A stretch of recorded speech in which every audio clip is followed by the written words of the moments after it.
오- 제가 오늘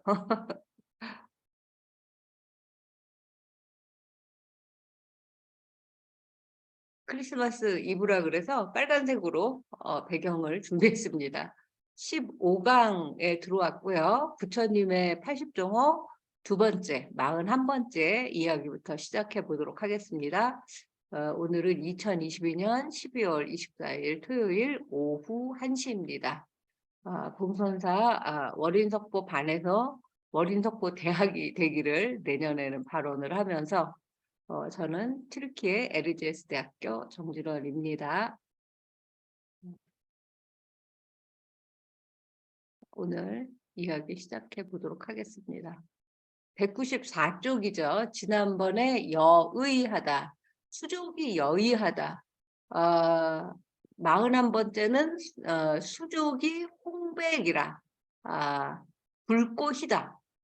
그러니까 지금 제가 학생들 수업 카페에다가 숙제를 올리게 하고 제가 그 숙제 이제 댓글과 뭐 이제 자주 틀리는 그런 것들을 고쳐주고 하다가 보니까 이 오른쪽 이 손가락 이쪽 무거운 핸드폰을 계속 들어가지고 약간 이제 좀 아파요. 그래서 수족이 여의하다라는 생각을 이제 많이 하게 됐고 요새 또 그 수족이 여의치 못한 분들이 많아지시고 계시죠. 제가 또 아침에 일어나서 이렇게 부랴부랴 막 이제 그 샤워하고 하다가 하마터면 이제 그 목욕탕에서 미끄러질 뻔했어요. 그러니까 이제 주변에 다 목욕탕에서 낙상하고 그러시잖아요. 그래서 나에게도 이러한 때가 왔구나 이런 생각을 또 하게 됐습니다. 그래서 그야말로 손과 발이 내 뜻과 같이 그 순발력도 있고 이제 어떤 그 위험 대처 상황에서도 잘 대처할 수 있고 내가 걷고 싶을 때 걸을 수 있고 달릴 수 있을 때 달릴 수 있고 그러니까 지금 저도 뭐 이 오른쪽으로 50견이 이제 그것도 주기가 있더라고요. 한 번 오고 끝나지 않고 지금 몇 번째 오고 있는데 이쪽은 많이 좋아졌지만 오른쪽을 잘 이렇게 팔 돌리기나 이런 걸 잘 못하고 있어요. 그래서 뜻과 같다라는 표현을 지난 시간에 뜻과 같으시며 뜻답게 두 가지 해서 이제 백사여의라는 말도 있지 않습니까? 백가지일이 뜻과 같다. 그래서 새해는 백사여의 하십시오라고 해서 백사여의라는 글자를 제가 예전에 붓글씨 배울 때 많이 써서 보내기도 하고 그랬었다는 생각이 듭니다.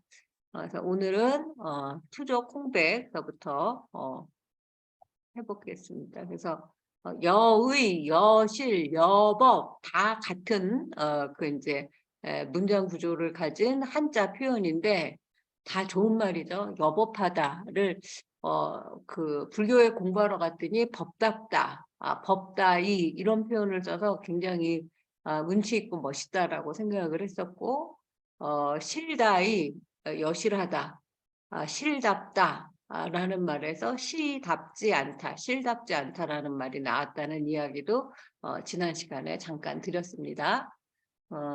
그래서 이제 원만하고 완성도 높게 어떤 법문이나 의식을 거행하는 걸 법답다, 내용이 알차다라고 우리가 얘기를 하죠. 그래서 불가에서 내려오는 이 전통적인 표현이 우리 이 그 외래어가 난무하는 이제 남용되고 오용되는 이 21세기에 얼마나 정말 소중한지 그런 시간을 한번 음미하셨으면 좋겠다는 생각이 듭니다. 열애의 손발이 열애의 뜻답게 뜻따위 움직이시며라고 이제 40번째가 그랬다면 요건 이제 이 반치음 세목골은 지금은 마흔이 됐지만 옛날에는 이 세목골 삼각형 세목골 반치음 뭐 이렇게 부르는데 여기에서는 아마 마안 하나 차인 요 정도로 하면 발음이 쉬울 것 같아요. 이 세목골은 안도 되고 시옷도 되고 이응도 되고 시옷도 되고 뭐 이렇게 바뀌었어요. 손과 발와의 붉고 해샴이 연꽃이 같으시며, 연꽃 같다는 거예요. 붉은 연꽃, 흰 연꽃, 홍년, 백년 같대요. 손과 발에 붉고 흰 모습이. 그다음에 마흔 둘 차인 귀, 눈, 입, 고. 코가 아니라 고였죠. 옛날에는 칼치가 아니라 갈치였죠. 갈에서 칼이 되고 센 소리로 고가 코가 됐어요. 어, 교환상이 다 가자하시면은 갖추어 구비되어 계시며 만세 차인 걸음걸이 더디 아니하시며 더디지 않으시며 만네 차인 걸음걸이 넘디 아니하시며 과유불급 이런 소리랑 같죠. 더디지도 않고 지나치게 과하지도 않다. 마안 다섯 차인 걸음걸이 편안하시며 지금 손발에서 이제 눈기 코 나오고 그 다음부터는 걸음에 대한 거예요. 마안 여섯 차이는 배복이 깊고 두껍고 바얌 서린다타야 두려워 올히 돌아시며 이건 뭐게요? 이거 되게 재밌는 것 같아. 갑자기 발걸음에 대한 얘기, 보폭에 대한 얘기 이런 거 나오다가 마흔 여섯 채는 배복 뭘 것 같아요? 배꼽이에요. 배꼽이 배꼽까지 깊고 두껍고 뱀이 서린 듯한 그 모습으로 이제 둥글고 오른쪽으로 이렇게 돌아가고 있대요. 여러분들의 배꼽은 어떻게 생겼는지 한번 잘 보세요. 마안 일곱 차인 털잇빛이 파라 밝아 하샴이 공작의 목이 같으시며 47째는 털의 빛깔이 푸르스름하고 붉으스름하대요. 그런 게 여기 인도에서 아름다운 걸로 할 때는 공작의 목 색깔을 얘기해요.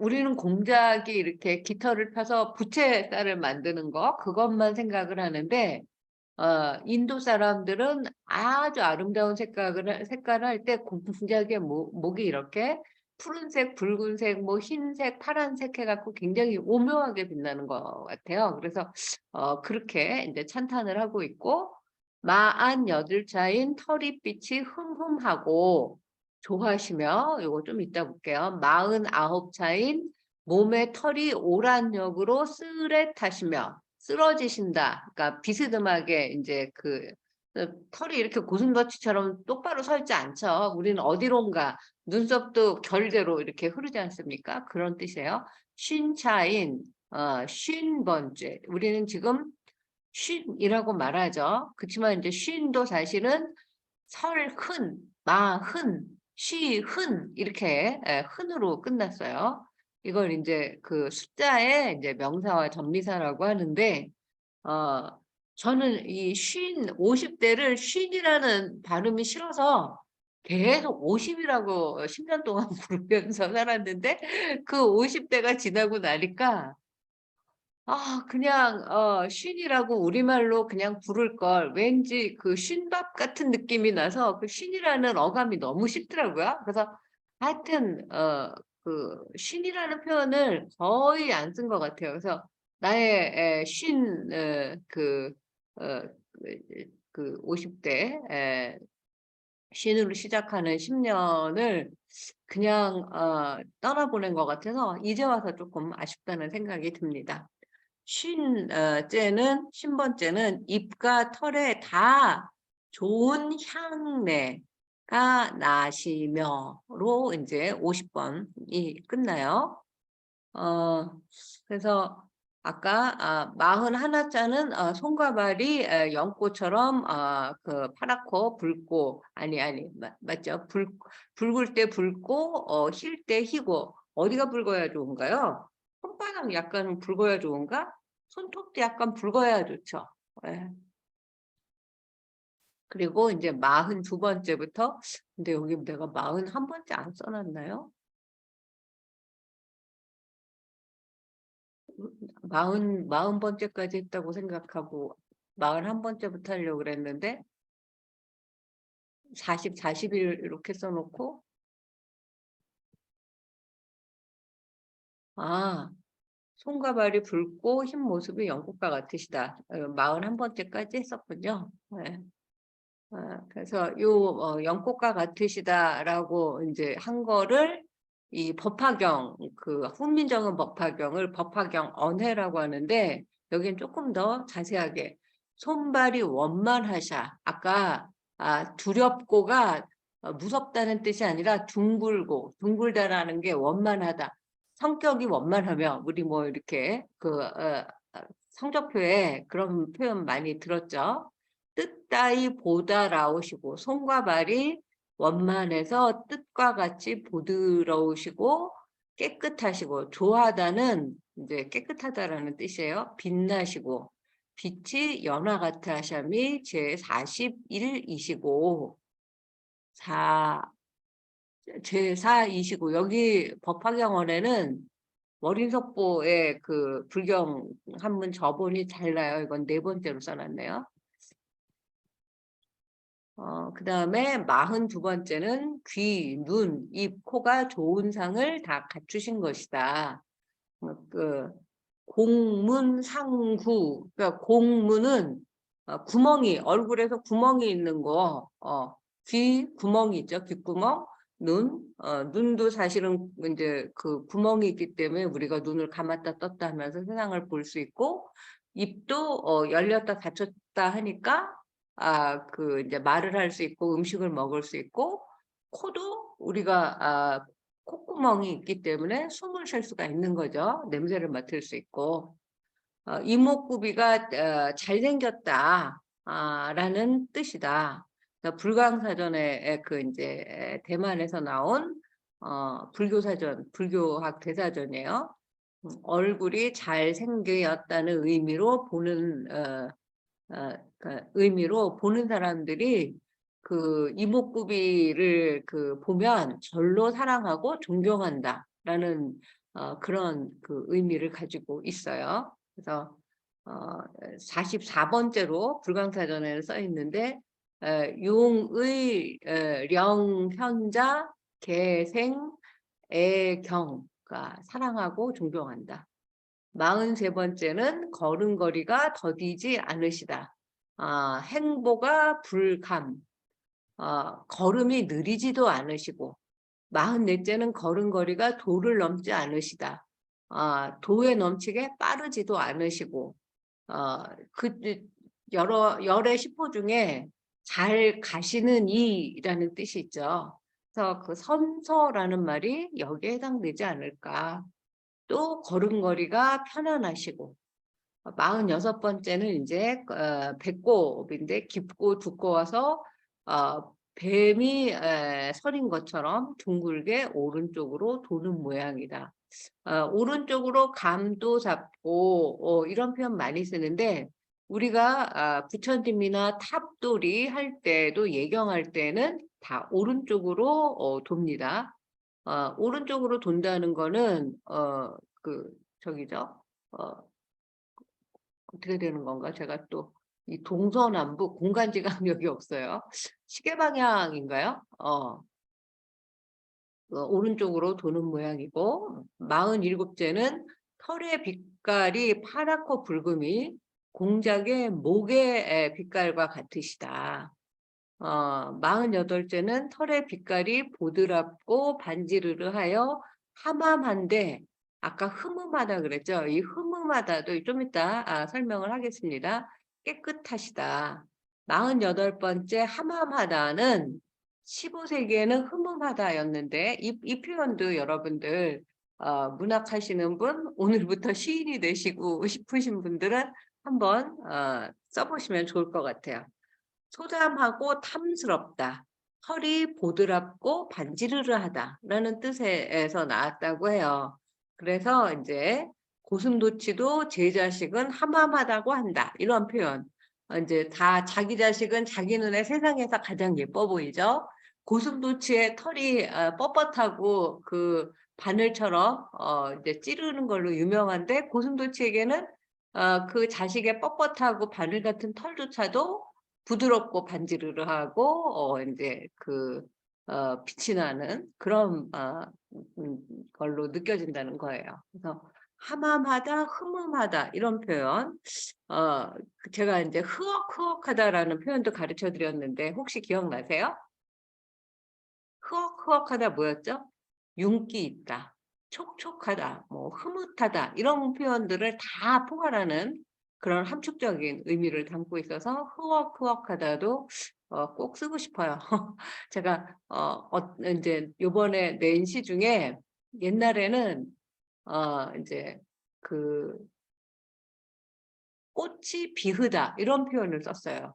그러니까 꽃이 비흐다는 꽃 비가 내리다 이런 뜻이에요.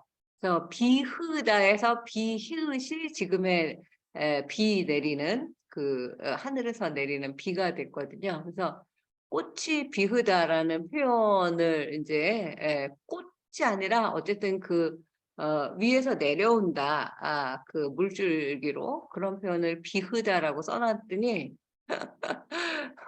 네 저한테 보내온 시에 비우다라고 고쳐 놨더라고요. 그래서 그걸 다시 주석을 달았는데 어떻게 해 놨을지 모르겠어요. 49 번째는 몸의 털이 오른쪽으로 쏠린다. 비스듬하게. 예. 쓰레타다라는 표현을 제가 쏠린다라고 했는데 두시언에서는 인제 저기 두보의 시를 훈민정음으로 만든 책이 있는데 그게 두시언이에요.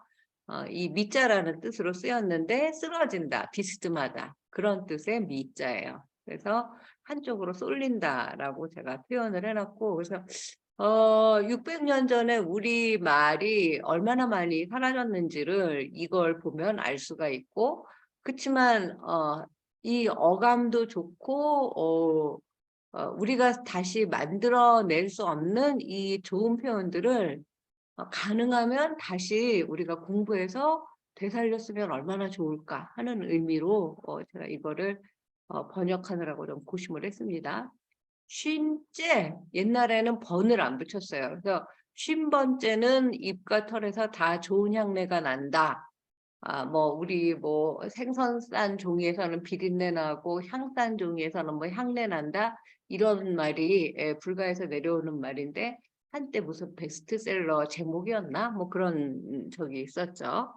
어 입에서 털에서 좋은 향내가 난다라는 거 여러분들은 입은 알겠지만 털은 잘 모르실 것 같은데 어 털에서도 피부에서도 냄새가 납니다. 그래서 제가 어 이 예를 지금 생각이 났는데 아주 옛날에 처음에 2000 년도에 그 터키에 왔을 때 저는 이 터키 사람들의 그 양고기 먹고 그 고기 많이 먹는 사람들에게서 나는 그 채취가 막 너무 막 힘든 거예요.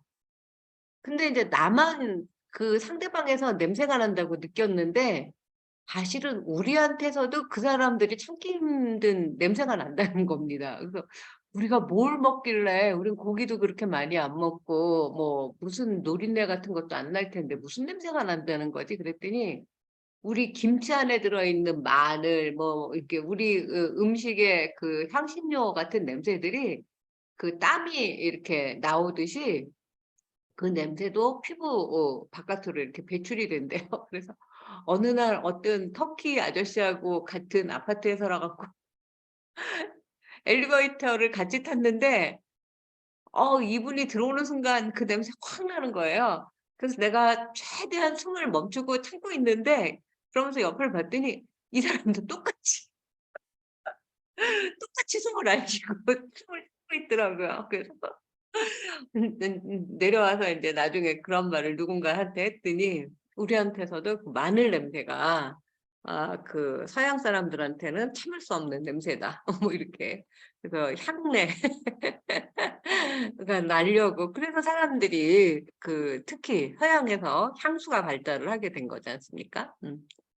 50 번째는 법화경의 61 번, 62 번을 또 합해서 만든 표현인데 80 종어의 하나로 설명하고 있는 점이 인제 그래서 제가 이 법화경 또 이 월인석보 불광사전 이렇게 몇 개의 그 80종어에 대한 표현들을 찾아 가지고 그 프로젝트를 해서 제가 인제 저기 정부에서 연구비 지원도 받고 그랬어요. 그러니까 80종어 30 이상에 대해서 연구가 거의 없습니다. 그래서 '우리는 불교에 대해서 더 이상 뭐 연구할 게 있나? 사람들이 다 하지 않았나?'라고 하는데 의외로 우리가 많이 알고 있는 것에 대한 연구가 거의 안 돼 있어서 깜짝 놀랐어요. 이와 같이 법화경과 월인석고의 80종의 미세한 차이를 발견하는 기쁨 같은 걸 공부하다 보면 느낄 수가 있습니다. 인제 50번째에서 인제 하나째 입시울 빛이 붉고 흐억흐억 드디어 나왔네. 흐억흐억하야 뭐죠? 빈바라 이라 홀 여름이 같아시며 입시울은 뭐겠어요? 입술이죠. 입술은 입시울, 입시울, 입술, 입술 이렇게 변한 거예요. 빛이 붉고 촉촉하고 윤기가 반짝반짝 나서 인제 인도에 있는 빈두라라고 하는 열매와 비슷하대요. 같으시며 52차인 입시울 축축홈이 막갑하시며 요것도 인제 축축함이 인제 촉촉하다는 뜻이고 막갑다는 거 좀 이따 보겠습니다. 53차인 혀이 엷으시며 이건 뭘까요? 혀가 얇으셨대요. 그래서 혀가 얇은 동물이 뭐가 있을까요? 우리는 다른 그거에 비해서 혀가 두꺼운 편이죠. 어 뭐 이 중에 또 인제 혀 이야기가 좀 이따 나올 텐데 어 요가에서 사자 자세라는 게 나오는데 그 사자의 모양으로 이렇게 엎드려서 혀를 있는 대로 자기가 최대한 뺄 수 있는 데까지 빼는 게 인제 사자 자세예요. 근데 혀가 어 나이가 들면서 이렇게 내밀어지지가 않아요. 근데 애기들을 보면 혀 가지고 장난 좀 많이 하고 인제 그걸 가지고 인제 발음하기 좋게 뭐 장난 인제 재롱도 많이 떨고 그러지 않습니까? 그래서 혀를 한번 혀로 얼굴을 덮을 만큼 그런 동물이 있어요. 뭐였더라? 뭐 하여튼 소였나 사자였나 뭐 혀로 얼굴을 인제 이렇게 휘감을 수 있을 만큼 그 혀가 유연해야 된다는 그런 표현들이 나옵니다. 그리고 54차인 일체 중생이 다 즐겨 보사바며 인제 부처님을 보는 것 자체가 너무 즐거운 일이라는 거죠. 55차인 중생의 뜻을 조차 화열이 더불어 말하시며 온화하고 기쁘게 함께 중생들과 말씀하시며 화열은 온화히 기꺼하실시라라는 뜻이고 56차인 이것도 사실은 화열은 그거는 어 따로 설명을 해 줘야 되는데 요거 자체가 지금 다 인제 각주에 들어 있는 거나 다름없으니까 56차인 니라시는 곳마다 교한 말이시며 어 말씀하시는 것마다 다 우리에게 금과 옥조 같은 좋은 말씀이시며 57차인 사람을 보아시단 먼저 말하시며 사람을 보시면 먼저 말씀하셨대요. 여러분들 이렇게 마주 보는 사람이 인사하기도 인사 안 하기도 이렇게 어중간하게 친소 관계가 있을 때 먼저 인사하시는 편인가요? 한번 그렇게 해 보세요. 저는 그렇게 하려고 합니다. 뭐 인사를 받든 안 받든 그거는 나의 몫이 아니죠. 그 사람의 몫이니까 그 사람이 반갑게 인사를 받든 그냥 무뚝뚝하게 지나가든 그거는 그 사람의 일인 거고 나야 할 일은 내가 기분 좋게 위해서 찝찝하게 인사할까 말까, 인사할까 말까 그러고 지나가는 것보다는 그냥 인사 여기 저는 그래서 터키 사람들이 좋은 이유가 항상 그 좋은 인사말을 입에 달고 다녀요. 제가 주로 이제 그 터키 사람하고 말하는 거는 학생들한테 가르치는 건데 학생들은 뭐 제가 일반적으로 강의하는 거니까 그 대화를 한다기보다는 그냥 내가 알고 있는 지식을 그 쏟아낸다. 그런 뜻이라는 의미로 뭔가 하루 종일 강의하고 집에 올 때 한마디도 안 하고 집에 오는 느낌이 들 때가 많이 있거든요. 근데 인제 주로 이렇게 비가 오거나 아니 눈이 오거나 뭐 날씨가 춥거나 뭐 깜깜해하거나 그럼 여기는 가로등을 켜 놔도 사람이 별로 안 다녀서 캠퍼스가 엄청나게 넓어요. 그래서 택시를 타고 오는데 그 택시 학교 안에 그 패컬티 택시 faculty 택시라고 하는데 택시 회사가 있어요. 그래서 인제 국내 전화로 택시를 하면 이분들이 뭐 아침에는 "좋은 아침입니다. 굿나잇은." 인제 뭐 낮에는 "이 균내로 좋은 하루입니다. 저녁에는 좋은 저녁입니다. 밤에는 좋은 밤입니다." 이런 표현을 계속하고 하여튼 그 덕담의 인사가 입에 막 한 5가지 정도가 계속 붙어요. 뭐 "어떻게 지내세요?" 뭐 "잘 지냅니다. 덕분에 당신은 어떻게 지내세요?" 뭐 이게 거의 무슨 뭐 "How are you? I'm fine. Thank you. And you?" 뭐 어쩌고 하는 것처럼 얘네들도 계속 그런 말이 나와서 이렇게 좋은 덕담을 하루 종일 하는 나라는 제가 일본하고 터키 가 가장 그 인제 많은 것 같아요. 그래서 그 좋은 말을 많이 하면 아까 향산종에서 향내 난다는 인제 말처럼 좋은 일이 좋은 마음이 좋은 기분이 나에게 생겨요.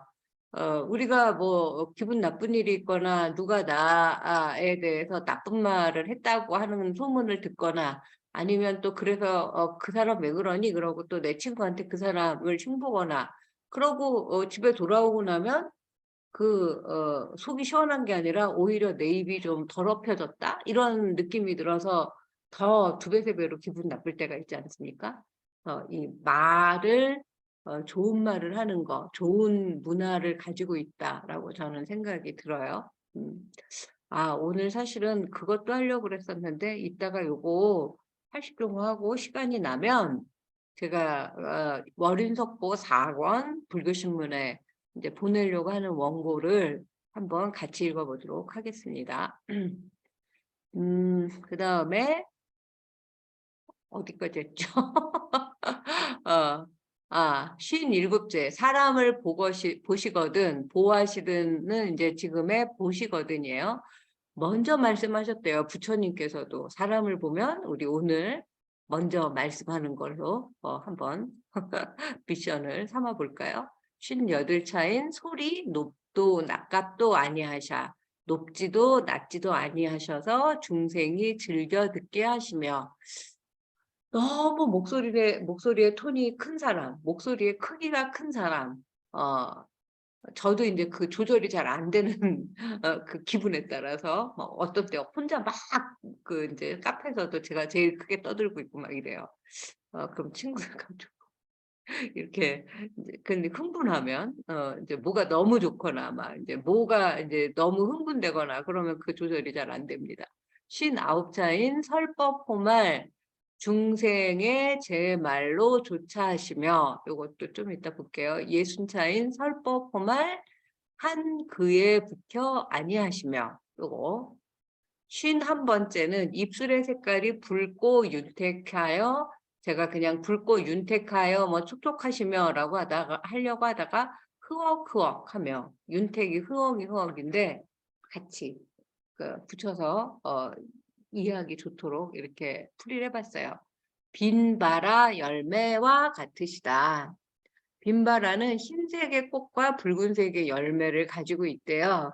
그래서 아마 흰색의 꽃은 흰 씨앗, 붉은색의 열매는 붉은 잎술을 상징하는 게 아닌가. 씨는 기름으로 인제 쓰고 고무의 원료가 되는 식물이라고 합니다. 한문에는 빈바라라는 표현이 나타나지 않는데 그 월인석보의 빈바라라는 걸 이렇게 하고 제가 이제 빈바라라는 걸 또 여기저기에서 찾아봤죠. 두 번째는 입술이 촉촉함이 알맞으시다. 뭐 우리가 입에 뭐 침이나 바르고 거짓말을 해라 이런 표현이 있지 않습니까? 왜냐하면 거짓말을 하면 입술이 마르죠. 자기도 모르게 거짓말을 하는 게 이제 긴장이 되니까. 근데 인제 거짓말을 할 필요가 없는 사람은 늘 온화한 표정과 입술도 마를 일이 없는 거죠. 촉촉함이 알맞으시다. 그래서 오늘 이 80 종호에서 내가 꼭 그 인제 이것만은 지키리라 하는 것들을 한 5개 정도 40개 중에서 어 내가 입술이 촉촉한가요? 저는 요새 촉촉하지 않아요.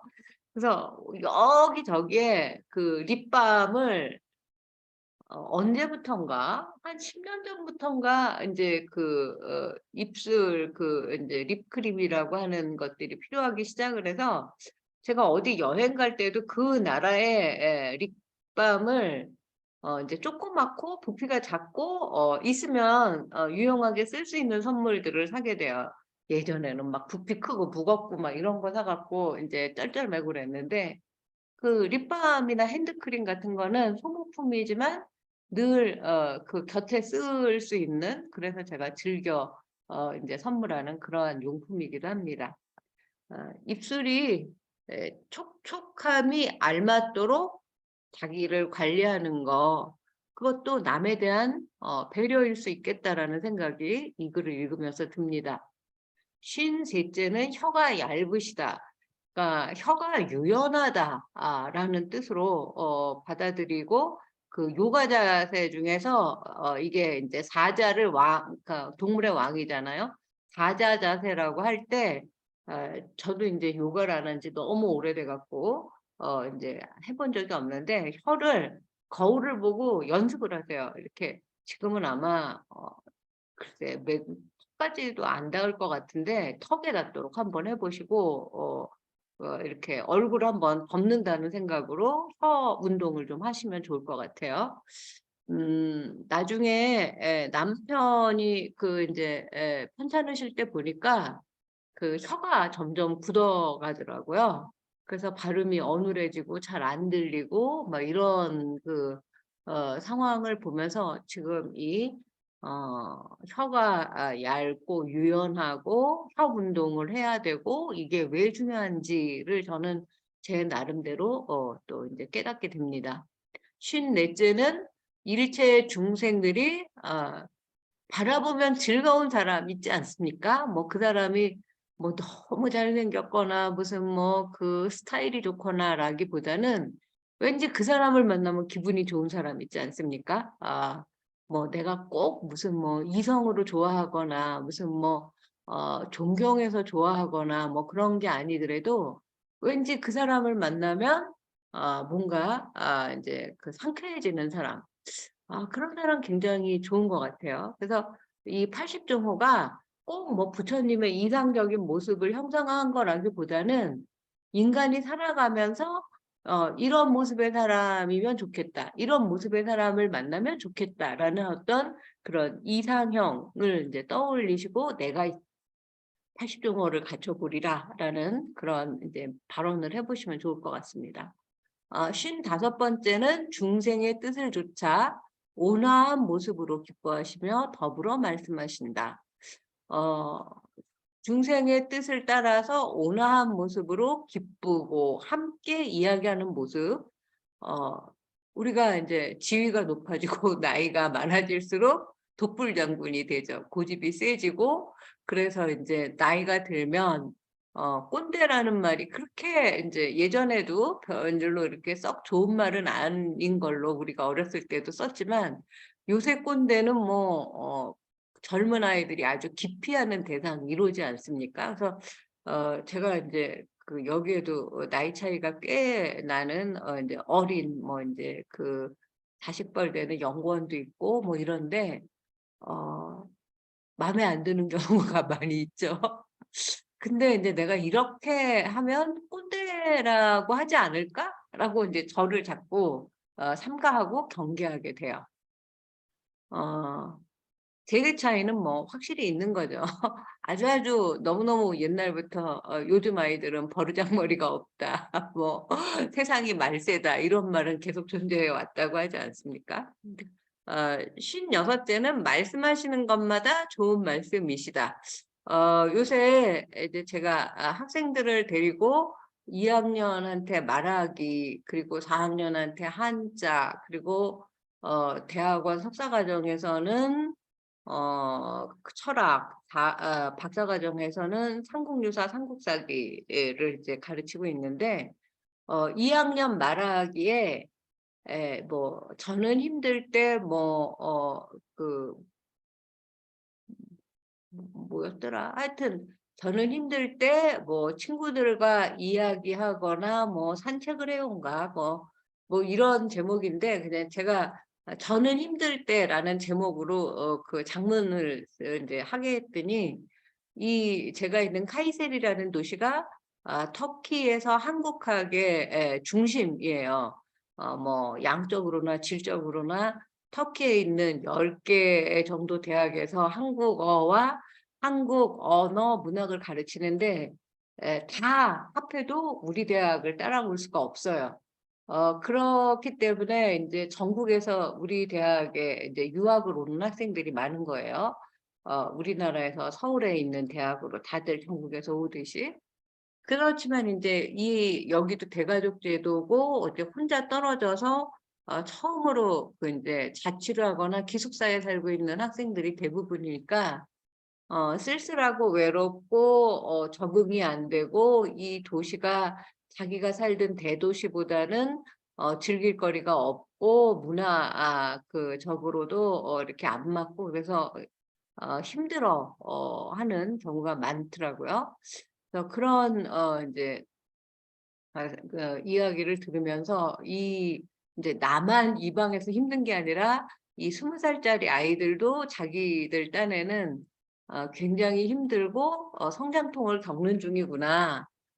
이런 생각이 들었어요. 그래서 어 이 학생들이 그럼에도 불구하고 중도에 포기하지 않고, 다른 대학을 보면 유럽 대학은 들어오는 거는 쉽지만 졸업하기가 너무 어려워서 100 명이 들어오면 뭐 20-30명 졸업하기도 어렵다고 하는데, 우리 학과는 그래도 한 80% 이상이 졸업을 한다고 해요.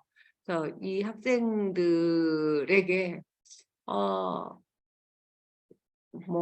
무슨 귀에 듣기 좋은 감언이설이 아니라 정말 인제 같은 그런 인제 이방에서의 삶을 공감해 주는 거. "너희도 힘든 거를 인제 나도 똑같이 겪고 있고 선생님도 그것이 쉽지는 않다." 뭐 이런 이야기를 해 갖고 요새 학생들이 굉장히 인제 저하고 교감을 많이 하고 있어요. 그래서 입에 발린 좋은 말이 아니라 공감해 주는 거, 그저 "그렇구나. 어떡하지? 나도 힘든데." 이렇게 같이 걱정해 주는 거. 이것이 어떤 때는 어 그 어떤 표현에 그런 게 있어요. 친구가 힘들다고 그럴 때 "의사처럼 처방하지 말아라." 내가 힘들다고 하는데 몇 번 제가 얘기했을 거예요. "시간을 견뎌야지. 세월이 약이야." 이런 식의 인제 위로를 인제 조언을 해준 사람이 있는데, 그게 저한테 와닿지 않고 오히려 이렇게 반감이 들었어요. "네가 시간을 견뎌 봤어? 세월이 약이라는 것을 나도 알고 있지만 지금 내가 힘들다는 거잖아. 근데 어떻게 그 말을 그렇게 1 초의 망설임도 없이 할 수가 있지?" 하면서 그 친구에 대해서 굉장히 멀어지는 그런 경험을 한 적이 있습니다.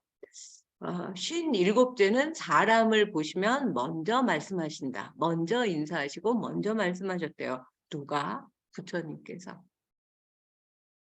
58 째는 "소리가 높지도 낮지도 않아서 중생이 즐겨 듣게 하신다."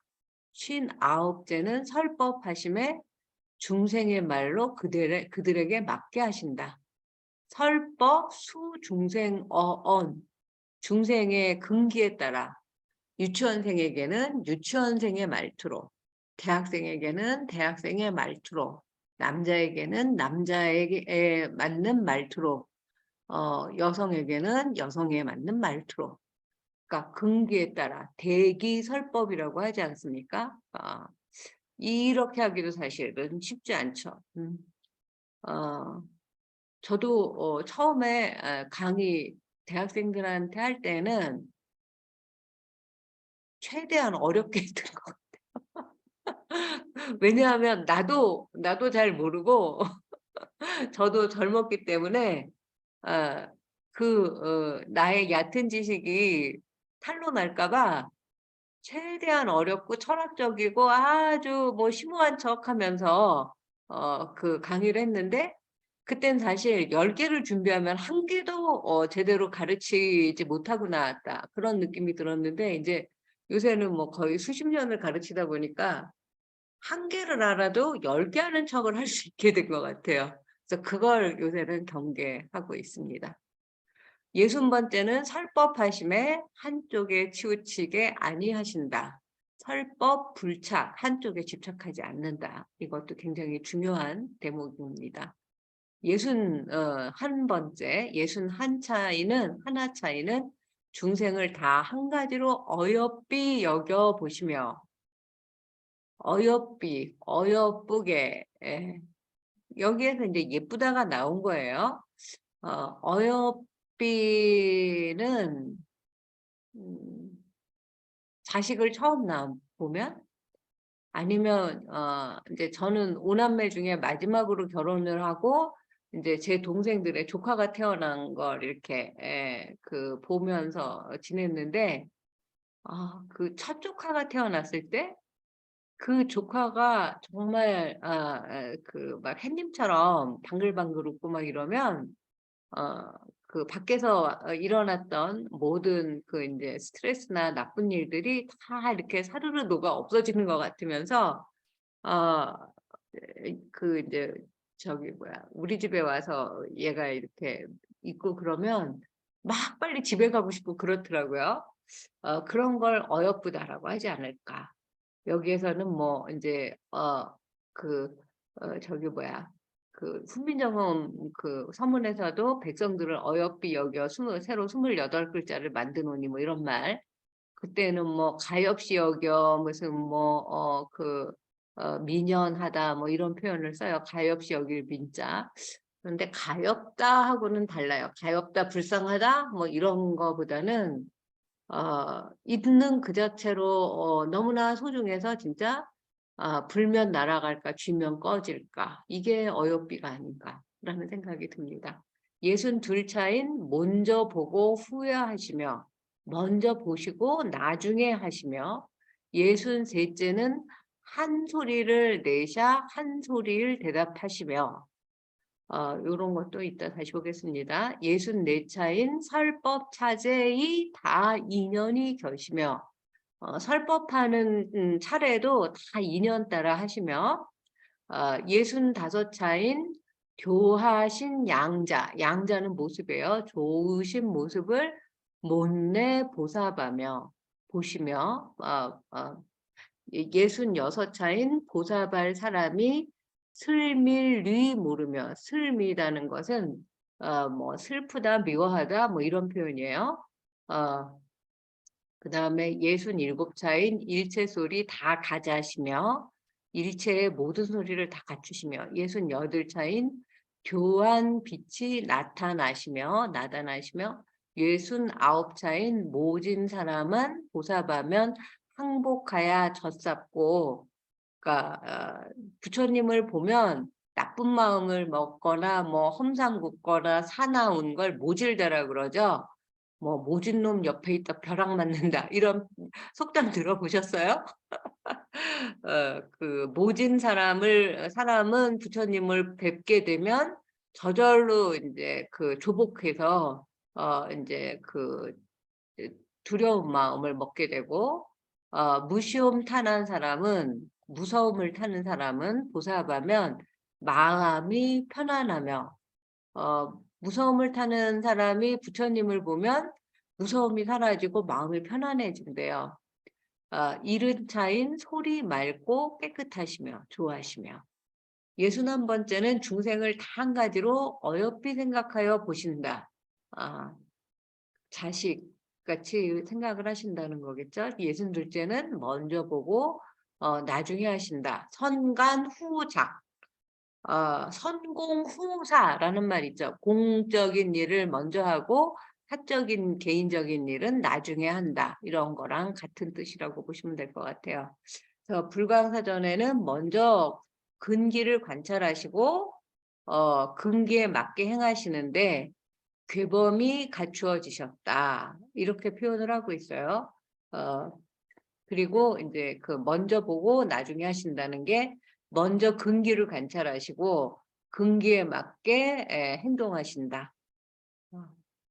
그러니까 대기설법과 아까 같은 말이죠. 63번째는 하나의 소리를 내셔서 많은 소리에 대답하신다. 64번째는 설법의 차례가 다 인연에 따라 순서대로 하신다. 하나의 소리를 내서 많은 소리에 대답하신다. 이거 무슨 뜻일까요? 발, 이름, 답, 중성.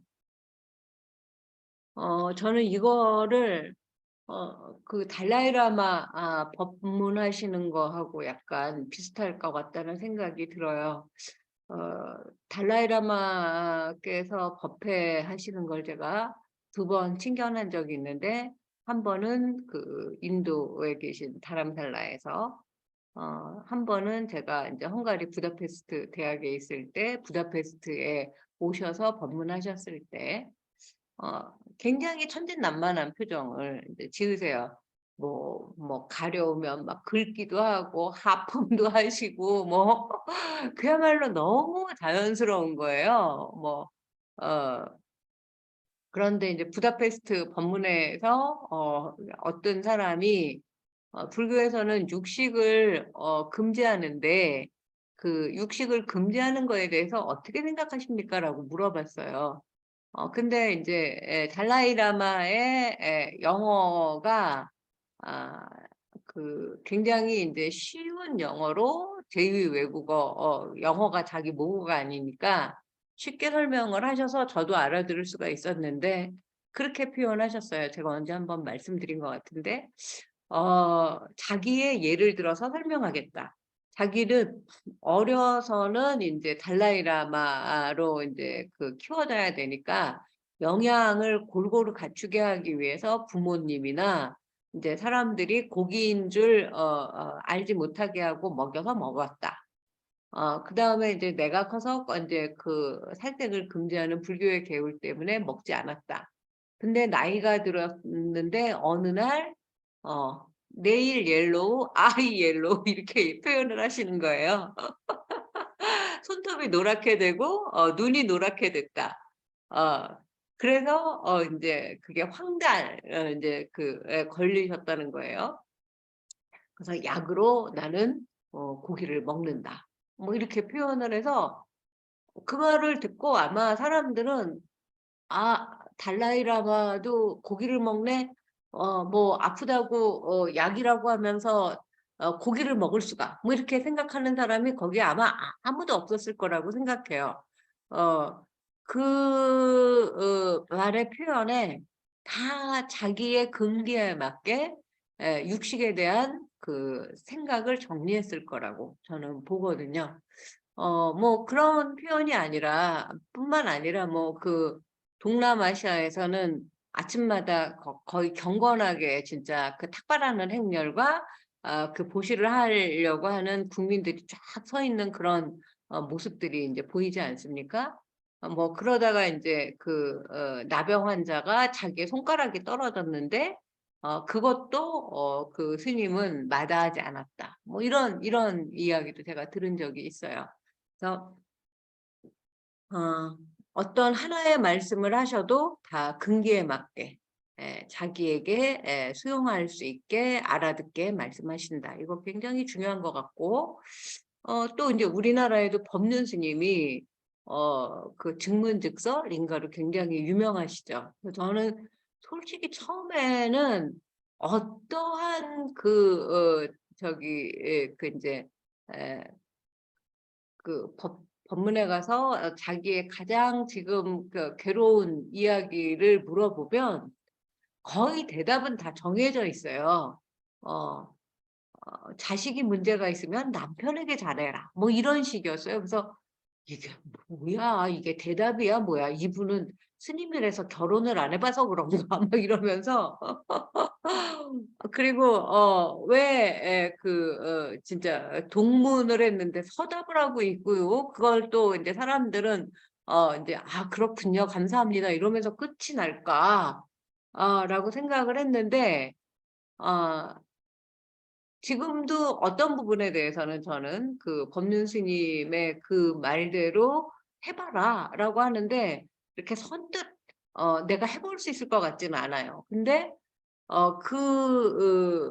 것들을 제가 인제 한참 지난 다음부터 왜 그 말을 했는지 인제 저도 이제 법륜 스님의 연배가 되고 저도 인제 어떻게 보면 그 증문즉설에 오시는 분들이 학생들의 그 질문 같은 거 아닙니까?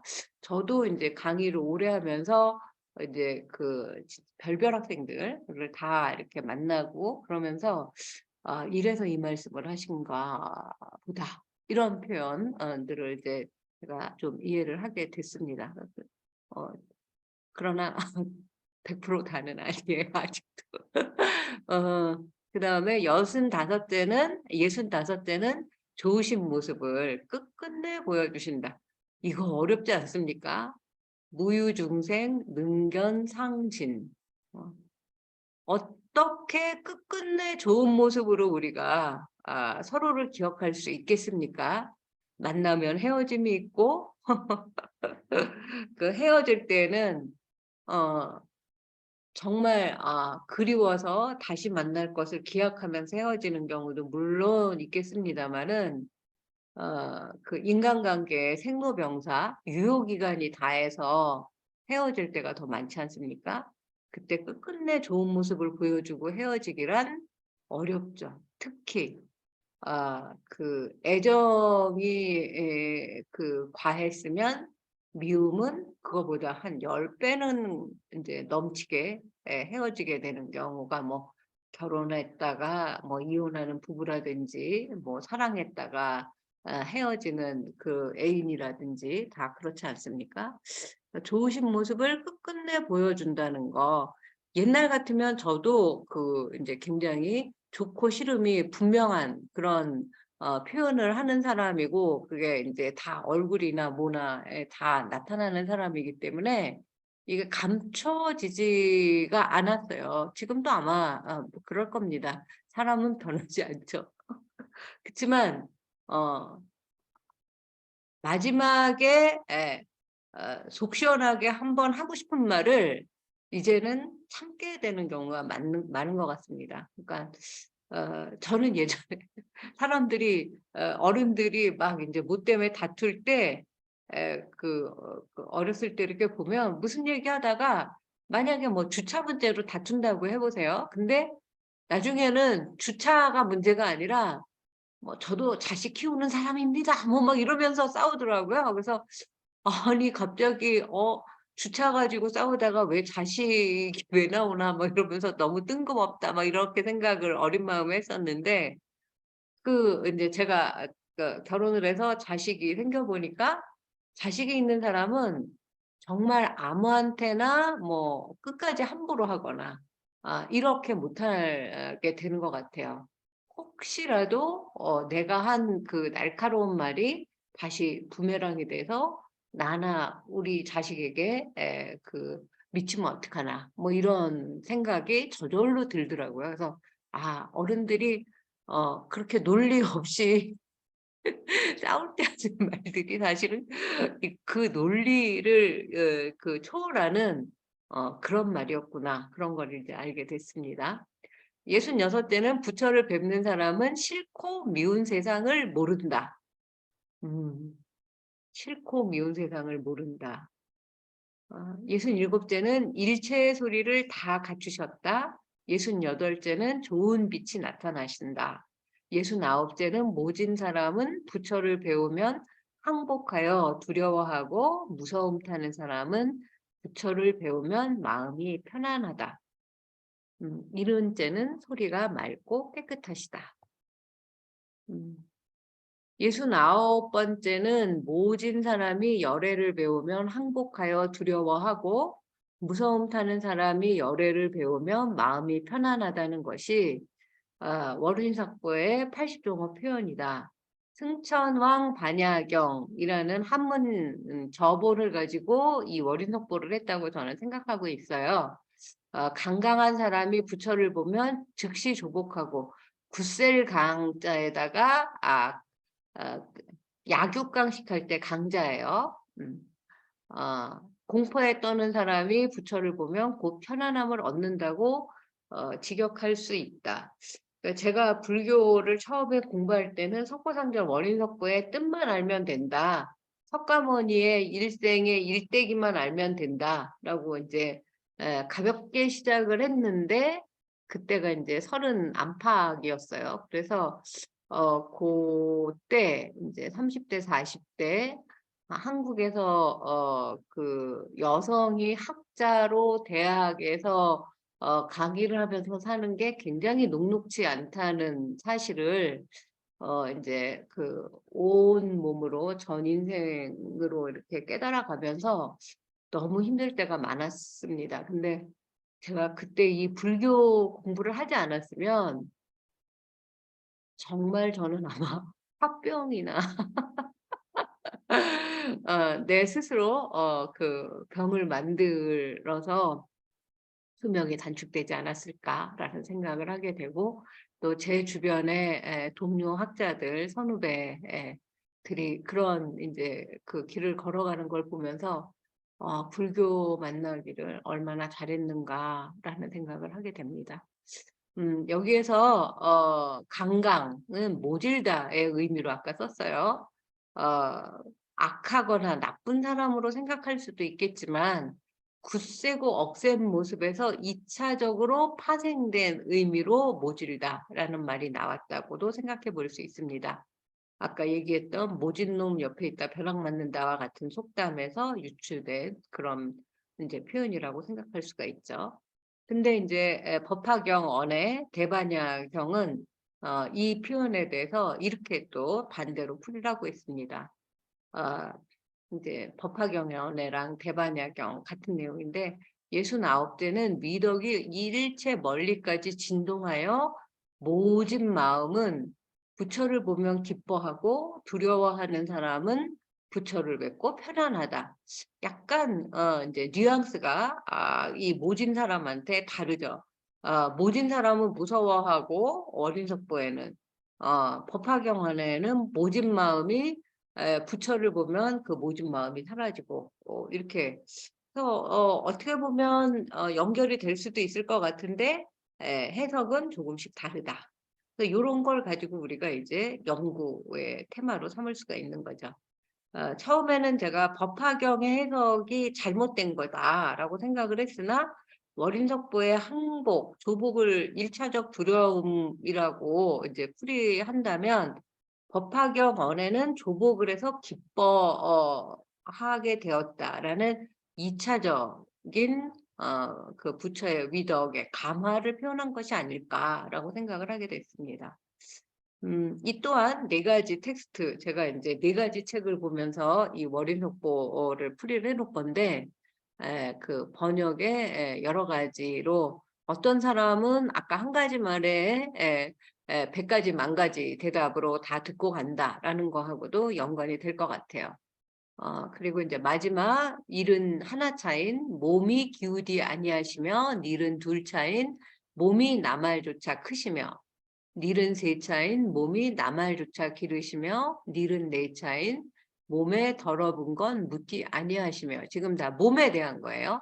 75차인 몸의 광명이 각각 10자콤 하시며 76차인 광명이 빛이 얻은 단니시며 77차인 몸이 청정하시며 78차인 빛이 흐억흐억이 또 나왔죠.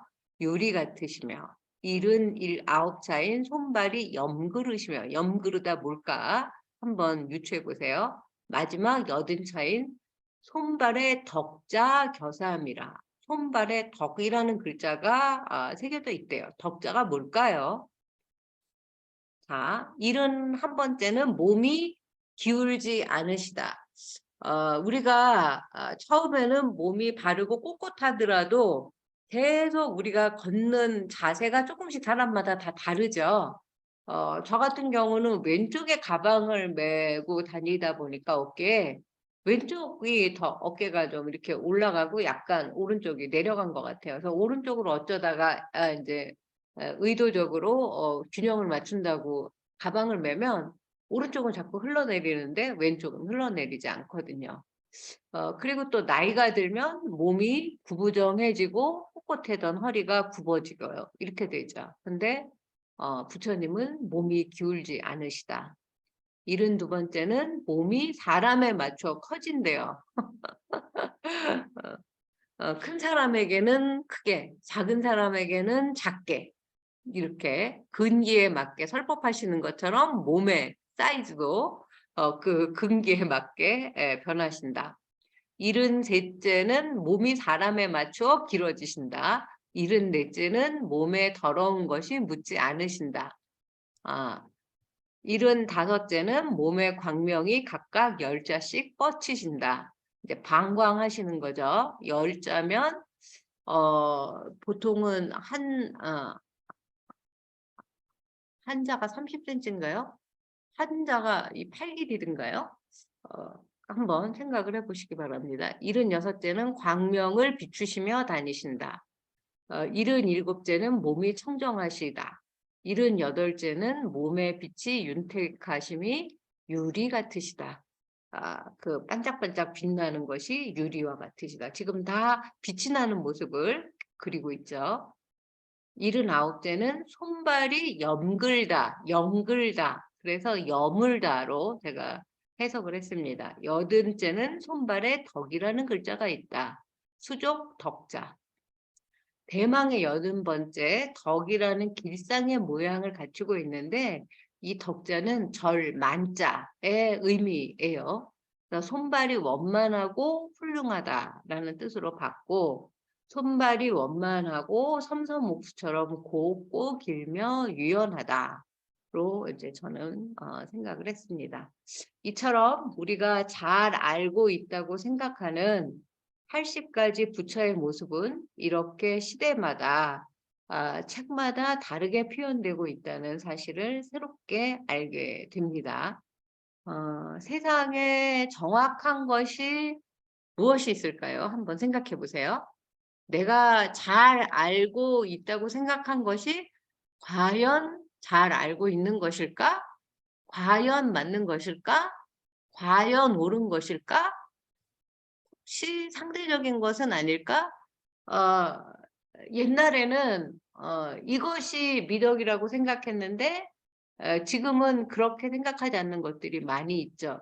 제가 학생들한테 무슨 얘기를 하다가 자기 그 얼굴에 대한 이야기를 하면서 마음에 들지 않는 부분을 얘기해 보라고 했더니 터키 여학생들은 다 자기의 그 높고 커다란 코가 마음에 들지 않는다고 얘기를 했어요. 근데 제가 보기에는 그 코가 사람 얼굴의 중심에 있어서 우리나라 연예인들은 특히 남자들은 코가 큰 사람들이 굉장히 대세의 그 연예인들이 많지 않습니까? 그래서 제가 그 얘기를 해주면서 우리는 어떻게 하든지 코를 크고 높게 성형을 하는 게 유행이다. 그러니까 너의 코에 자부심을 가져라. 제가 그렇게 얘기했어요.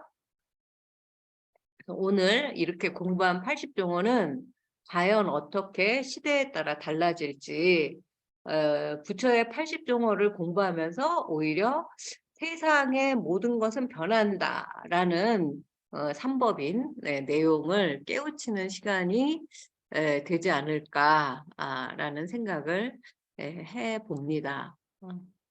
80종어 우리가 공부해 봤는데 어떠셨나요?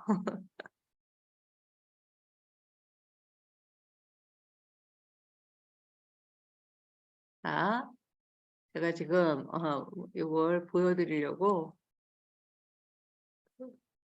좀 월인석보 권사 잠깐만 기다려주세요. 좀 내려받기를 하고 있습니다. 쉬지 못하고 지금 시간이 20분이 돼서 요거 한 10분 정도만 잠깐 보고 마치도록 하겠습니다. 네. 이게 잘 글씨 작아서 안 보이시죠? 이게 아닌데 잠깐만요. 이게 제가 두 번째 이야기를 써놓은 걸.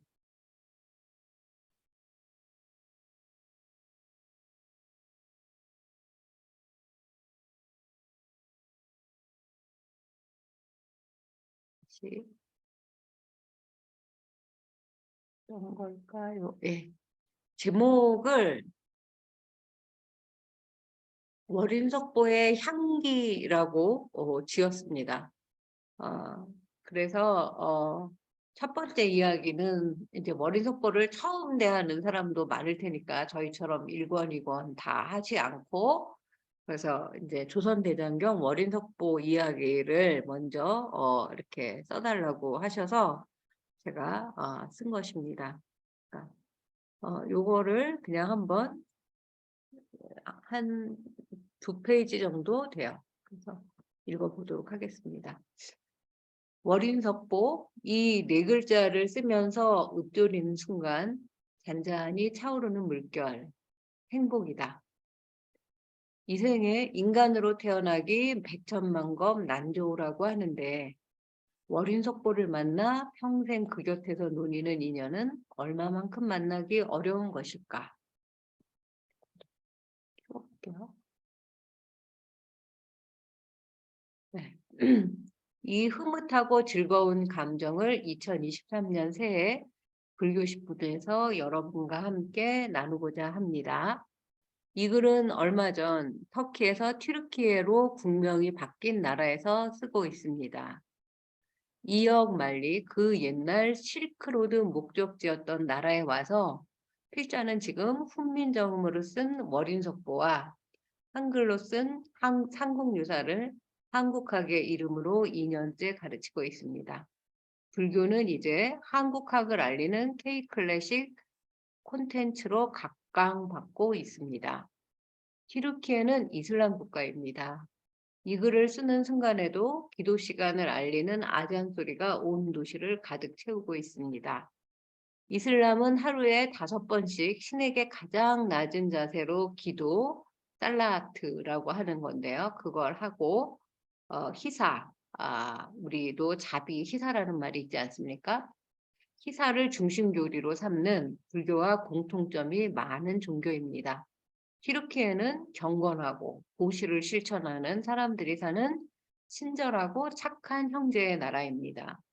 그 중에서도 제가 살고 있는 카이세리는 우리나라 안동과 같은 전통적 이슬람 색채가 짙은 도시입니다. 7,000년 전 세계 최초 무역센터 캐러반사라이 대성들이 머물던 큐르테페 유적지와 열기구 여행으로 유명한 카파도키아가 가까이 있습니다. 해발 4,000m 만년설이 뒤덮인 에르지에스 산의 이름을 따온 에르지에스 대학교는 명실공히 튀르키예 한국학의 메카로 자리매김하고 있습니다. 여기서 필자는 400명의 학생들을 가르치고 있습니다. 월인석보는 이렇게 600년 전의 조선과 7,000년 전 실크로드 역사적 공간에서 시작합니다. 이 예사롭지 않은 시간과 공간에서 21세기에 만나는 월인석보란 우리에게 과연 무엇인가 자문하고 함께 답을 찾아가야 할 시절입니다. 월인석보는 월인청강지국 더하기 석보상전 1392년 조선 건국 54년 차인 1446년에 훈민정음이 반포됩니다. 그리고 글자의 사용 설명을 한 훈민정음 해례본이라는 책이 만들어집니다. 우리는 이 글자 매뉴얼로 훈민정음이 과학적이고 체계적이고 독창적이라는 사실을 세계 만방에 고하고 인정을 받고 있습니다. 이제 그 찬탄과 감격 일변도에서 나아가 크게 진일보할 때가 왔습니다.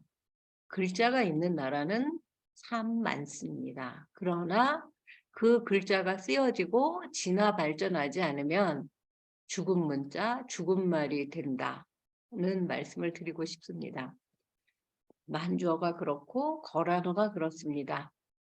불교 경전의 금자탑이라고 할 인도 고전어 산스크리트 경전도 또한 그러합니다. 월인석보는 한마디로 이 훈민정음 매뉴얼로 쓴 본격적인 산문과 운문이라고 할 수 있습니다. 그렇게 조성된 조선식 대장경입니다. 먼저 석보상절 24권이 1447년 7월에 수양대군에 의해 완성됩니다. 훈민정음 반포 10개월 만에 이룬 기적입니다. 그것을 읽은 아버지 세종은 막대로 장단을 맞추며 개송을 일필휘지로 써내려 갑니다. 그것이 월인청강지곡입니다. 현재 전하는 583수가 끝이 아니니 600여 수 정도 될 것입니다. 이 또한 기적이 아닙니까? 썼다 하면 24권의 대작이요 600여 수의 대서사시입니다. 필자는 수양과 세종이 단기간에 쓴 책들을 30년 정도 공부한 끝에야 겨우 4권째 현대어로 풀어쓰는데도 쩔쩔매고 있습니다. 수양대군과 세종의 합작품 월인석보. 세조는 세 글자 만든 지 1년도 안 돼 고려 8만 대장경을 섭렵해서 이 책을 만들었다고 월인석보 서문에 밝히고 있습니다. 유려한 조선의 언어로 석가모니의 생애와 설법을 팔상도에 맞춰 그 생애 순서에 따라 설법한 화엄경, 법화경 같은 주옥 같은 경전들이 석보상절 안에서 밤하늘의 별처럼 빛나고 있습니다. 세종이 쓴 월인청강지곡은 완성 연도가 언제인지 정확히 기록되어 있지 않습니다. 그러나 석보상절이 완성된 1447년 즈음에 바로 이어서 지어졌을 가능성이 높습니다. 그래야 불교 경전의 일반적 형식인 부처님의 설법과 개송에 걸맞기 때문입니다. 곧 석보 월인이 대장경의 일반적 순서인데 처음에 그렇게 순서대로 책이 쓰여집니다. 그러나 수양대군은 세조가 된 지 5년 차인 1459년에 대장경의 순서를 바꿉니다. 개송을 앞세우고 법문을 뒤에 놓은 타격의 월인 석보를 수정 보완에 간행합니다. 왜 그럴까요? 그것은 아버지 세종을 높이고 아들이 그 뒤를 따르고자 하는 도리를 지키고자 했기 때문이라고 생각합니다. 그래서 조선 최초 대장경은 석보 월인이 아니라 월인 석보가 되었다는 사실이 중요합니다. 조선 대장경 월인 석보의 찬술 동기. 석보상절의 찬술 목적은 석보상절 서문에서 밝힌 바와 같이 세종의 아내이자 세조의 어머니인 소원왕후 극락왕생을 기원하는 발언문의 성격이 짙습니다. 그러나 그것은 조선의 국시였던 유교국가에서 시다들을 무마하기 위한 1차적인 이유라고 생각합니다. 실제 목표는 문자라는 양반과 귀족들의 특권을 조선의 백성들에게 골고루 나눠주기 위한 애민 정신이었음을 훈민정음 해례본 서문, 석보상절 서문, 월인석보 서문을 보면 분명히 알 수 있습니다. 그 자세한 이야기는 제 2책에 나와 있습니다. 월인석보 권사, 부처님의 일대기인 백미, 수화항마와 노원전법 이 이야기를 이제 제가 연재를 하게 되는데요. 월인석보는 현재 20권이 전하고 있습니다. 1권과 2권에는 팔상도중 도솔레이와 비람강생이 내용이 실려 있습니다. 조선의 백성들이 최대한 알기 쉽게 쓰여져 있습니다. 3권은 전하지 않는 대신에 같은 내용인 석보상절 상건의 내용에 따르면 다문유관, 유성출가, 설산수도의 내용이 이어지고 있습니다. 이것은 이번에 책으로 낼래다 보류가 된 현대불교 신문에 연재되어 있습니다. 이 글 월인석보 제4권에서는 수아항마 이야기인 마왕 파순과 그의 딸들이 유혹하는 장면부터 시작을 합니다.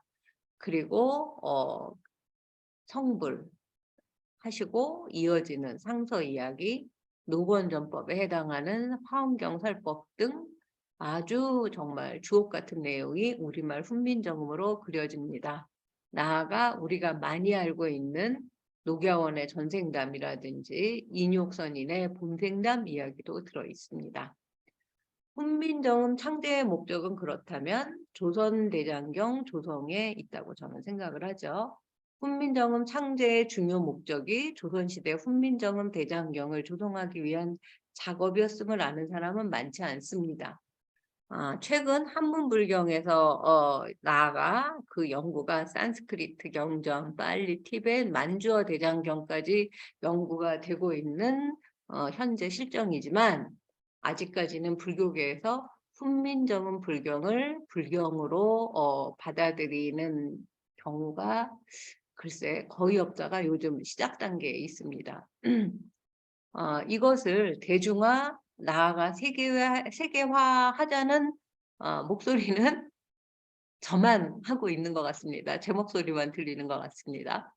필자는 훈민정음과 불교 경전 이해를 최대한 쉽게 풀이하고 에세이로 다듬어 일반 대중과 불자들, 한국의 인문고전에 관심 있는 튀르키예를 비롯한 세계인에게 들려주고자 합니다. 이슬람 국가인 튀르키예를 중심으로 한 유라시아 지역에서도 불교에 대한 관심이 지대합니다. 특히 이슬람의 그 종파 중에 하나인 수피즘은 불교의 참선과 비슷한 명상, 수행, 그리고 실천 수행 방법, 그 깨달음에 이르는 여러 가지 실천 수행 방법들이 비슷합니다. 그들이 불교에 관심과 흥미를 갖는 이유가 그것입니다. 그러니까 이슬람과 불교가 서로 습합이 된 정황들이 많이 발견이 되고 있어요. 이 연구가 계속되었으면 좋겠습니다. 이슬람 국가에서 불교학자들이 그래서 대거 출연할 날이 멀지 않았다고 저는 생각을 합니다. 이 기회에 우리도 이슬람을 객관적으로, 체계적으로 공부해보면 어떨까 합니다. 라고 이제 첫 번째 이야기를 썼어요. 어떠셨어요? 예. 변혁주거사님 한번 그 소감 말씀해 주시죠. 참 잘 들었습니다. 그런데 훈민정음 창제가 석보상절을 하기 위해서 훈민정음 창제의 목적이 네, 석보상절을 짓기 위한 목적이라고 쓰신 것 같던데. 네, 네. 그러니까 제 얘기가 아니고요. 벌써 한 2, 30년 전에 작고하신 서울대 국문과의 교수님이 그렇게 이제 그 먼저 그렇게 이야기를 하셨어요. 왜 월인석보 1권이 108장으로 끝날까? 그것은 108배의 염원을 담았기 때문이라고 제가 이제 1권에 해석을 해놨지만, 이 처음에 그 반포하기 전에 용비어천가라고 해서 조선의 건국을 정당화하기 위한 시집, 노래 집 125수의 책을 만든 건 다 알고 계시죠? 그리고 나서 1446년에 10월 그 한글날에 우리가 기리는 한글날 다음에 10개월 만에 24권의 석고상조를 쓴 거예요. 이거는 도대체 뭘 나타내는 걸까?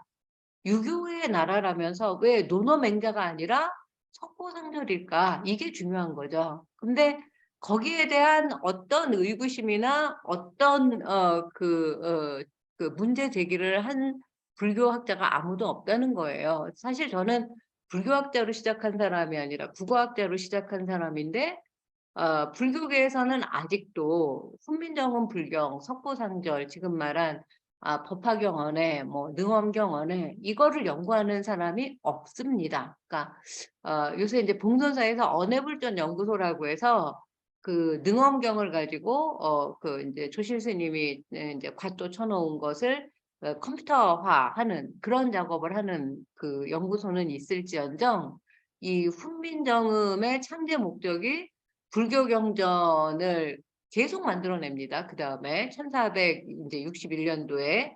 1459년에 월인석보가 합편돼서 나와요. 그 2년 후에 강경도감이 설치가 되고 능엄경원에 법화경원에 금강경원에 원각경원에 뭐 그 반야경원에 뭐 하여튼 우리가 지금 그 중요 경전이라고 하는 모든 경전이 다 훈민정음으로 번역이 돼서 나옵니다. 그 말은 불교대장경, 조선의 불교대장경을 우리 말과 글로 만들겠다는 의지로도 우리가 읽을 수 있다라고 생각을 하는 거예요. 그걸 한번 연구해 보시죠. 과연 그럴까? 정말 그럴까? 여기에서 이제 그래서 저희가 우리 지금까지 공부한 뒤에 이 월인석보나 그거는 훈민정음을 널리 이제 백성들이 알도록 하기 위해서 만드는 걸로 생각이 되는데 지금 이제 네. 교수님은 이 훈민정음을 만든 거 목적이 이제 한글 우리 대장경을 만들기 위해서라고 이제 표현을 하시기 때문에 좀 의구심이 든 겁니다. 네. 처음에는 그럴 수 있죠. 그렇지만 글자를 만들어서 뭐 해놨습니까? 기역, 니은, 디귿, 리을, 아여, 어여 배워서 우리가 처음에 한 일이 뭐죠? 의사소통하는 거죠. 말 아닙니까 그게. 그러니까 그러니까 말을 의사소통을 하기 위해서는 내가 그거를 자유자재로 문장을 만들어서 써야 되는데 그 모범 문장이 있어야 될 거 아닙니까? 그 모범 문장을 우리는 뭘로 배우죠? 아야, 어여, 가나다라 배운 다음에 뭘로 배우죠? 교과서를 배우지 않습니까? 그 교과서가 왜 유교 교과서가 아니라 불교 교과서인 거죠? 그거에 대한 그 궁금증이 생기지 않으십니까? 유교가 국시라면서 왜 그 유교의 책이 만들어지지 않고 불교의 책이 만들어졌을까? 전 이 생각 굉장히 오래 했습니다. 유교의 책을 만들 수도 있었겠죠. 유교에 대한 그 이제 자료가 많았다면. 그러나 유교도 굉장히 우리나라 오래 뭐 삼국시대 전부터 이제 있었어요. 그러나 불교는 어떤 종교였습니까? 삼국시대, 통일신라, 고려시대까지 국교였습니다. 그래서 8만대장경이 있고 가장 많이 알려져 있고 가장 잘하는 자료, 데이터베이스는 불교였던 거죠. 우리가 지금까지 대한민국이지만 뭐 남북한이 통일했다고 칩시다. 내일부터. 그러면 내일 뭐라고 할까요? 뭐 코리아라는 그 외국에 알려진 이름으로 이제 이름을 바꾸기로 했다. 오늘까지 대한민국이고 내일부터 코리아라고 한다면 그럼 나는 내일부터 코리아 국민이니까 코리아라는 그 나라에 걸맞게 모든 것이 다 달라집니까? 그냥 나는 그대로 있는 거죠. 아까 제가 뭐라고 했습니까? 54년 차. 1392년에 건국하고 54년 차, 50년 만에 이제 이 책을 썼는데 월인석보를 50년도 안 된 나라에서 글자를 만들고 글자로 이루어진 불경을 우리가 이렇게 만들어낼 수 있었던 것은 그 고려 시대까지의 불교가 우리 몸과 피와 머릿속에 사상으로 누구에게나 다 알려져 있기 때문에 이 불교 그 책을 쓰는 것이 가장 이해하기 쉽고 알기 쉬운 그러한 이제 그 책이 되었을 수도 있겠다라는 표현도 이제 또 할 수가 있는 거죠.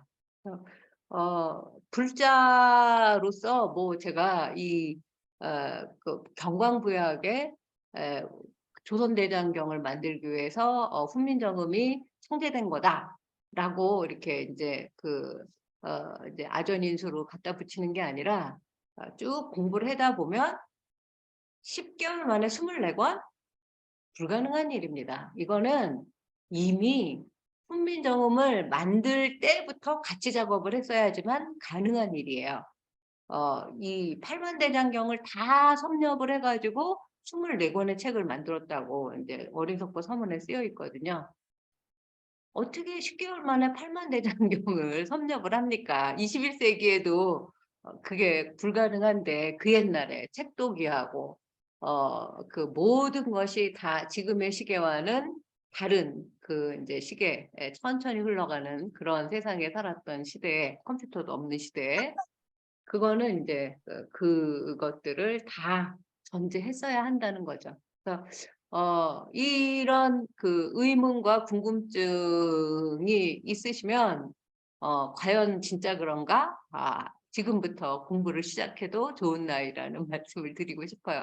6070이 인생의 가장 그 이제 전성기라고 하지 않습니까? 그 김영석 선생님 100세 넘게 살고 계신 분이 이제 그 말씀하시기를 그래서 지금 공부하기 좋은 나이니까 이 어린 속보를 제가 이제 지금 뭐 거의 봉선사에서 정말 세계 유일하게 강의를 하고 있는데 여러분들이 다들 이제 그 전문가가 되시고 정말 이제 그 저처럼 이제 저는 이제 까막눈을 겨우 뗀 상태니까 이제 여러분들하고 이거를 같이 읽고 있지만 이제 제가 한 30년 걸려서 이렇게 더듬더듬 그 정말 뭐 장님이 문고리 잡듯이 이렇게 온 세월은 이제 저로 끝나고 이제 여러분들은 조금 더 빠르게 갈 수 있지 않습니까? 제가 지금 이렇게 풀이하고 이렇게 강의하는 걸로 한번 이 그 서원을 한번 세워보시면 어떨까라는 생각이 듭니다.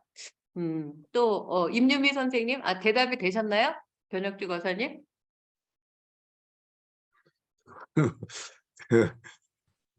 뭐 동의라기보다는 좀 그런 의문이 생깁니다. 예, 이 네. 후민정음을 우리 뜻을 잘 표현하기 위해서 후민정음을 만든 게 목적이라고 하면은 석보상절이 우리 말을 빨리 이제 가르치기 위해서 했다는 목적은 가능하겠는데 음. 훈민정음을 조선 대장경을 만들기 위한 목적으로 창제를 했다 하는 게 조금 이제 뭐 수긍하기가 조금 뭐 어려운 부분이 있긴 합니다. 선생님, 네. 그 교수님 뜻은 뭐 이해가 됩니다. 예. 네, 저도 그 말을 처음부터 그분이 약간 돈키호테처럼 그렇게 그때 그런 말씀을 이제 논문을 썼을 때 믿지 않았어요. 근데 그분이 이제 갑자기 그 젊은 나이에 돌아가셨어요. 그 다음에 지금 이제 재조명이 되고 있고 제가 그 이후로 한 20년, 30년 더 공부한 후에 그 사람의 말이 과연 맞을까? 왜 108장일까? 1권은? 왜 2권은 76장일까? 여러 가지 이제 그 다빈치 코드라는 걸 제가 그 1권, 2권에 여러 번 언급을 해놨어요. 그러니까 아까 한 가지 말에 다수의 대답이 있다. 그러니까 서정주 시에도 자화상이라는 시에 뭐 누군가는 나에게서 뭐 죄인을 잃고 가고 누군가는 나에게서 뭐 천치를 잃고 가고 뭐 그래도 나는 뉘우치지 않을란다. 뭐 나를 키운 건 파라리 바람 뭐 이런 식으로 이제 그 써놓은 시구가 있는데 훈민정음을 창제한 아마 수백 수천 가지 이유가 있겠죠. 근데 이제 제가 봤을 때는 그분이 김광해 교수라는 분인데 그 김광해 교수라는 분이 정말 탁견이었다. 천재였구나. 라는 생각을 이제 하게 되는 거죠. 혹시 거기에 대해서 의견이 있으신 분? 네, 선생님, 임유미 제가, 선생님. 예. 네네. 지금 변현수 선생님이 조금 의문을 가지시는 것을 이해는 하는데요. 저는 오늘 아까 읽어주신 자료를 보면서 새로운 사실을 깨달으면서 저는 그 말이 일리가 있다고 생각해요. 왜냐하면 우리나라의 그 당시 유교가 시켰던 그 국가에서 그 뭐랄까 이념이랄까 철학이라 할 수 있는 그 뭐 사서삼명 거기도 경전의 경자가 붙잖아요. 수경서경 뭐 역경 뭐 논어민자 중앙대학을 얼마든지 타겟으로 삼아가지고 국민들한테 교육을 시키고 순환시킬 수도 있었는데 굳이 그 월인석도를 채택한 이유는 제가 생각하기에는 그 유교적인 개념의 철학 정신들보다는 상기 개념이었다는 거죠. 이미 그것을 뛰어넘는 오랜 세월 이전부터 그 당시 사람들의 정신과 생활, 삶에 녹아든 알아야 될 이념들인데 그걸 국민들한테 이해시키고 그 언어를 교육시키기 위해서는 어떤 교육이나 타겟을 삼을 수 있는 교과서 지침서가 필요했는데 그게 불경 월인석보라는 책을 만들어서 그 사주삼경을 뛰어넘는 상위 개념 불교 정신을 국민들한테 교육시키는 게 훨씬 더 다가갈 수 있고 이해할 수 있기 때문에 그것을 채택하는 것이 맞다고 보고 그런 전제하에서 국민정음을 개발할 수밖에 없었다는 그런 뭐 근거가 되는 그런 조짐들이 충분히 저는 그게 인정받을 수 있는 가치가 맞다고 생각해요. 물론 기독교 신자라든가 다른 사람들이 이런 이야기를 들어 무슨 소리냐고 할 수도 있겠지만 월요석표를 공부한 이상은 그 말이 얼토당토 않은 말은 아닌 것 같아요. 아, 그리고 또 한 가지 네. 질문이 있는데요, 교수님. 네. 다음 내년도 봉선사 월요석포대학에 그러면 음, 강의 시간은 화요일 1시로 정해지는 것이고 교재는 월인석고 1권으로 다시 반복하는 건가요? 예, 지금 어저께 김숙 보살님하고 부반장님하고 이야기를 했는데, 1권부터 해야 또 이제 신입생들이 들어오기가 이제 좋고 뭐 이런 말씀을 하시고 다른 불교 대학도 같은 그 1년 과정을 계속 이제 반복한다고 해서 1권부터 일단은 하는 걸로 하고. 이제 지금 3권이 책으로 나오고 이 4권을 연재해서 한 1년 정도가 지나면 이제 그 불교대학도 기초반이 있고 전문반이 있다고 합니다. 그래서 3, 4권은 전문반으로 할 수 있지 않을까? 이제 그런 어쩌면 제가 내년 8월까지 이 터키의 임기를 마치고 돌아갈 수도 있어요. 아니면 제가 이 카이세리라는 도시에서의 임기를 마치고 이스탄불이나 다른 도시로 갈 수도 있어요. 그래서 지금은 유동적인데 그렇게 된다면 또 이제 그 상황에 따라서 제가 또 3, 4권을 가지고 이제 또 여러분을 만날 수도 있겠다라는 생각을 하고 있습니다. 혹시 그러면은 예. 전문반이면은 3, 4권을 내년에도 개설할 수 있는 여지도 있는 건가요? 네네, 그렇죠. 예. 북선사에서 월인석보 이 가치를 계속 이제 함께 이제 키워나갈 그런 이제 그 새 주지스님이 오신다는 전제 아래서 그리고 또 이제 여러분께서 이제 3, 4권도 계속 이어서 공부하고 싶다고 이렇게 건의를 해주시는 그런 전제 하에서 아마 가능하지 않을까 싶습니다. 예. 원수연 보살님 한번 말씀해 주시겠어요? 네. 네, 교수님 안녕하세요. 네. 예, 지금 교수님 말씀대로 이것이 여기에서 중단되지 않고 이제 지금 주지스님이 내년 임기 돼서 이제 새로운 주지스님이 부임을 하실 텐데 사실상 사찰이 주지스님들의 어떤 그 철학이나 이념에 따라서 이런 그 불교대학 내지 경전반들이 이렇게 운영하는 데 많이 반영이 되는 건 사실이거든요. 그래서 정말 바람이 있다면 이것이 여기서 그대로 지금 교수님 그 바람대로 3, 4권이 돼서 정말 기초반, 전문반 이런 식으로 운영이 되어서 계속 이어질 수 있기를 간절히 바라는 마음이고 또 염원하고 기회가 된다면 저희들도 주지스님께 의견을 이렇게 한번 말씀드려볼 생각이기도 합니다. 그래서 저는 지금까지 이렇게 이제 수업을 들어오면서도 또 제 강의를 들음에도 불구하고 너무나 깊이 있고 심오하고 그러기 때문에 아직까지도 많이 헤매고 잘 이해 못하는 부분들이 있는 건 이제 사실 솔직한 마음입니다. 그러기 때문에 정말 이 역사적으로 봤을 때 너무 안타깝고 아쉬운 게 있다면 이렇게 훌륭한 우리 그 한글과 더불어 그 세조와 세종께서 이것을 이렇게 그분들의 헌신적인 미래에 대한 어떤 그런 안목 그리고 그것에 대한 자부심 이런 것들이 있었기 때문에 오늘날 맥을 이어옴에도 불구하고 불교계 심지어는 그 불교계조차 스님들조차 이것에 대해서 이렇게 깊이 있게 다루거나 이렇게 전파해 나가지 못하는 그런 현실들이 너무 안타깝고 좀 아쉬운 마음인데 그 와중에 교수님께서 정말 나름대로 그 자부심과 철학과 인연과 그런 마음이 있으셔서 이것을 맥을 이어옴에 어떻게 보면 한 젊은 평생을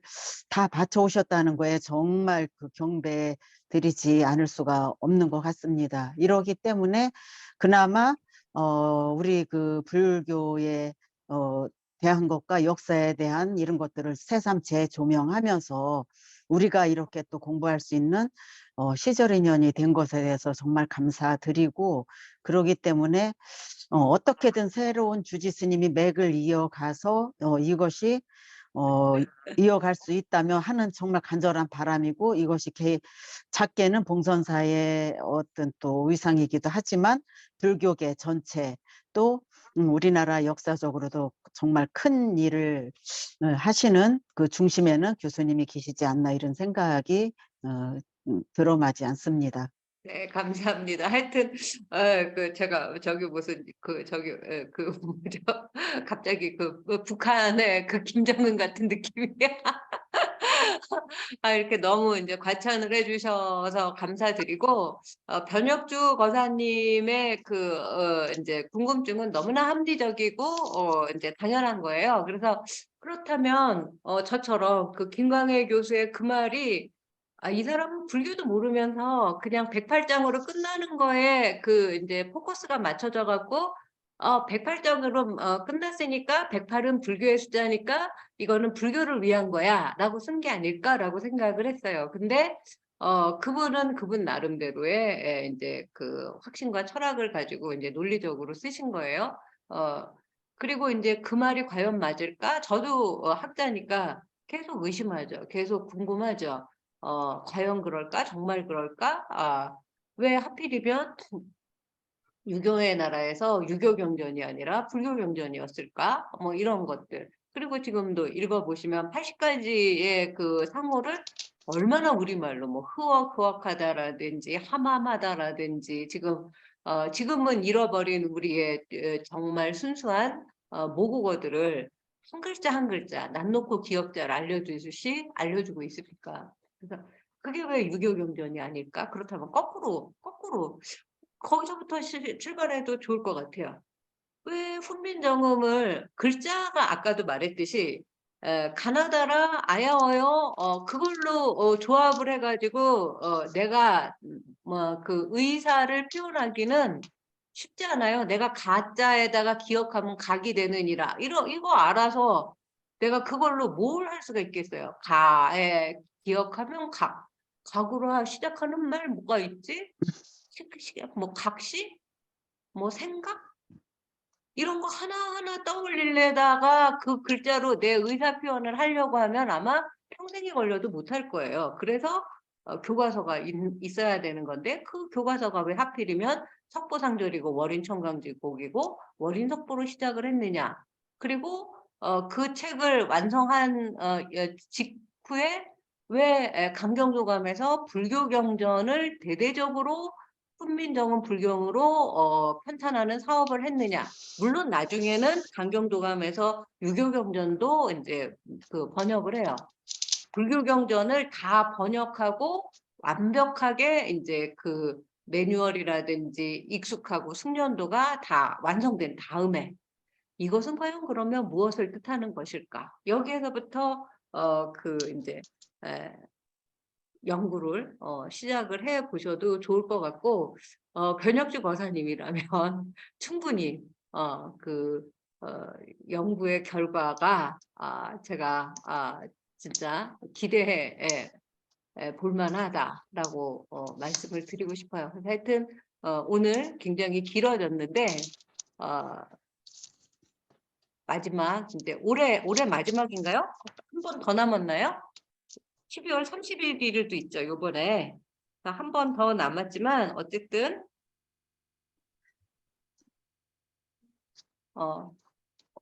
올해 송구영신 잘하시고 건강하시고 내년에 또 그 더욱 건강하고 자기의 그 새해 목표를 이루시는 한 해가 되시기를 바랍니다. 오늘 말씀 못하신 분들은 카톡에서 한 말씀씩 남겨주시기 바랍니다. 감사합니다.